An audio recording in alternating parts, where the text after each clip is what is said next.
Hi, everybody. As I'm here, your transformation coach and founder of Heal the Heart, I empower you to achieve mental and emotional clarity, find your purpose, and take actions to living the life that you've always dreamed of. We are starting another video from the Bits of Inspiration series, and where women come together to learn and share their stories with the hope that they would inspire and empower other women who might be dealing with similar issues. We are here with Lauren Dottore. I am so bad with last names, I have no idea why, but she's here. She is married and she's a social worker in the area of foster care. Yep. And she has a handsome two-year-old boy.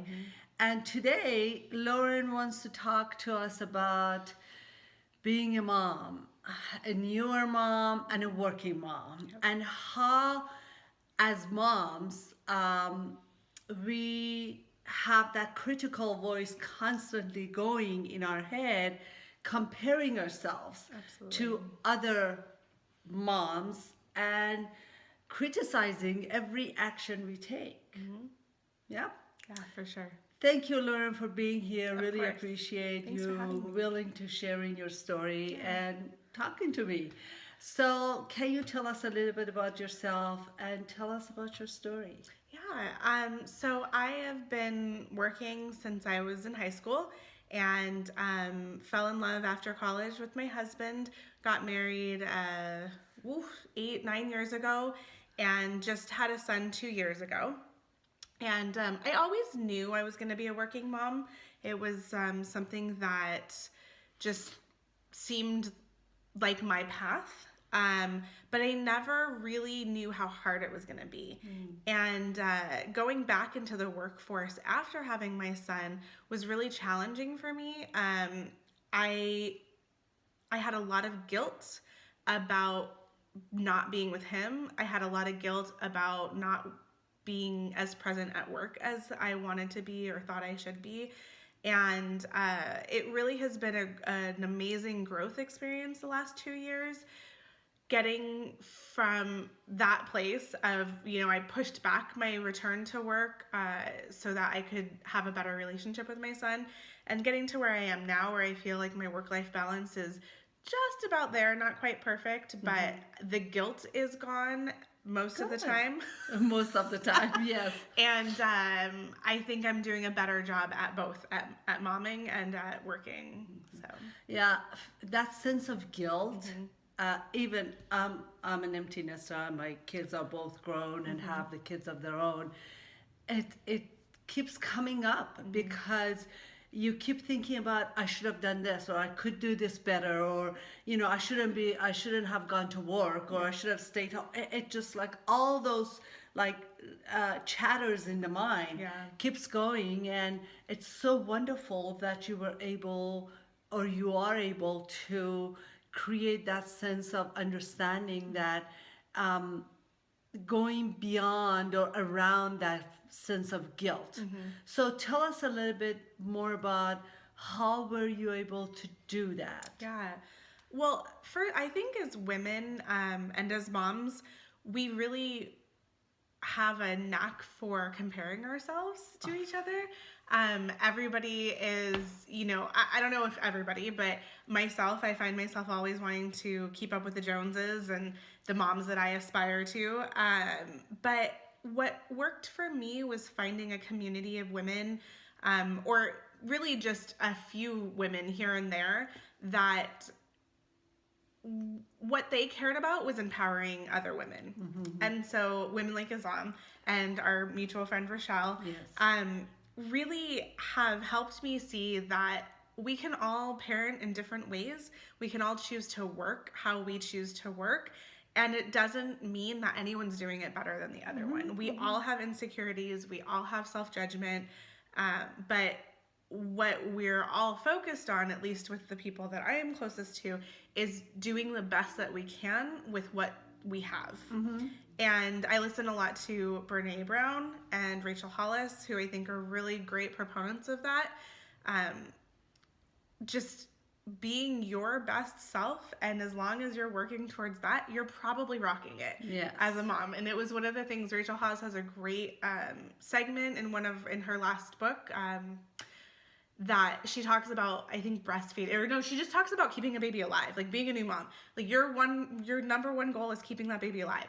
If you didn't shower, if you didn't cook a fresh meal, if you didn't do any of these things, but your baby is still breathing and is happy to be in your arms or whatever it is, and not starving, you're doing a great job. Yeah. Yes. Because that's the only thing you have to do with a new baby. It's hard. Nobody talks about how hard it is to be a mom. No. And they don't come with a manual. No, they don't. There's nobody, like, the doctor literally was like, you can go home. And my husband and I were like, what? What are we supposed to do? No. And we got home and I literally like burst into tears because I had no idea what I was supposed to do with this tiny little human. Exactly. Exactly. And it just, it took some time, but we figured it out. We adjusted. I think my 2-year-old is pretty well adjusted at this point. Obviously we have a lot more parenting to do with him, but he's growing well. He's smart. He's playful. But going back to sense of guilt, we always think that other people have it better, have it together. And we don't know their lives. We don't know what they're dealing with. The only thing we see is the mask that everyone is wearing, trying to put their best face forward. Absolutely. And so understanding that, it makes our work a little bit easier. Yeah. And I'm so glad that you're talking about specific women who you are looking up to or and getting inspired by. Just getting the right information and having that support and having a balance, because like Rochelle and I parent very differently. She's at home, she works from home, and she balances her career out of her home with her children, so she's at home with her kids most of the days. And she doesn't have I have my kids are in my son is with my parents, thank goodness. That makes me a lot happier, right? There's a little less guilt because he's with my mom, or with my mother-in-law while I'm working, but she has her way of doing it. I have my way of doing it. We have no judgment with each other. We both, I think, could look at each other and say, oh, I love that you do that. I wish I could do that. But it's not a comparative. And I think that's the great thing about having somebody who's really close in your tribe, because you can really talk about it. We talk about the hard parts, and I see some days when she struggles because she's home all day.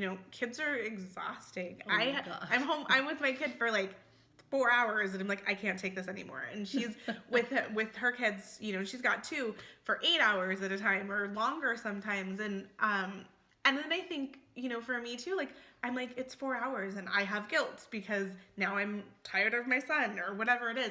But it's not. Okay, I'm gonna jump in here. Yeah. It's not that you're tired of your son. Exactly. It is you're tired in general. Exactly. And you want some time for you. Right. Because you need to fill your cup. That is one of the messages that I keep putting out there. Yes. If your cup is empty, you cannot fill other people's cups. Yep. So even 2 hours, 4 hours, 1 hour, you need to step back and you need to fill your cup, whatever it takes, and then you can give even more. Exactly. So I just wanted to. Yeah, no, and that was it's so true, because that's the piece of the better we are for ourselves, the better we can be for other people. You're exactly right. Exactly. There's nothing left to give if you've given it all away. And so feeding ourselves and taking care of ourselves first. Exactly. Yesterday, for example, my husband took my son all day. They were gone the entire day. And it was so sweet. I missed them both. I wished that we could have had more time together, but there were some things that kept me. When they got home, I was just 100% focused. My phone wasn't anywhere near me. In fact, I lost my phone after my son went to bed. My husband and I were sitting on the couch eating dinner, and I didn't even know where my phone was, which is awesome. That never happens for me. And so it just really allowed me to be so much more present. And the same thing this morning when my son woke up and I was like, oh, I didn't have him all day. So we really got to have some quality time this morning before I dropped him off with my parents. That's wonderful. That's wonderful. It's that balance, right? But it's that learning that has helped me, like I said, having a tribe and some people that I can really rely on to kind of keep me straight and remind me that it's not that I'm tired of my son, it's that I'm tired. Yeah. And then the inspirational reading, you know, like I said, it's been an amazing eye opener. Being a mom has really helped me, I think, be a better human, because it's just the empathy that I have for everybody now that I don't think I had before. Yeah. So, you know, every experience in our lives changes us. Yep. And hopefully those experiences change us for better. yes. You know, so what I'm understanding from your message, add to it, please. It's one, self-care is one of the most important thing as a person, especially if you're a newer mom. Yep. The other thing is finding your tribe. Yep. And understand that you're equals, but there's no comparison. Right. And you feed from each other, you support each other, and you help each other through the process. Different techniques, but you know, you have someone to cry with, to laugh with, to share with, to get ideas.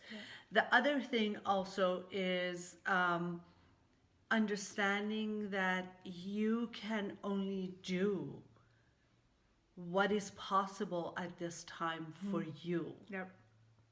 What else would you like to add to this? I think comparison is the killer of joy. Stop comparing yourself. If you're doing the best that you can today, great. If you did better yesterday, okay, try again tomorrow, you know? Stop comparing yourself. Just do your best. It doesn't have to be, you know, somebody else's best. And just kind of, this is completely a different subject, but getting yourself to a place that you are calmer and you are not judging yourself. You're not extending that anxiety and that anger onto your partner either. And it, you know, like I said, it's completely a different topic. But thank you so much for coming. Thank you for having me. I really appreciate your words of wisdom. And thank you everybody for watching. I'll talk to you later. Bye-bye.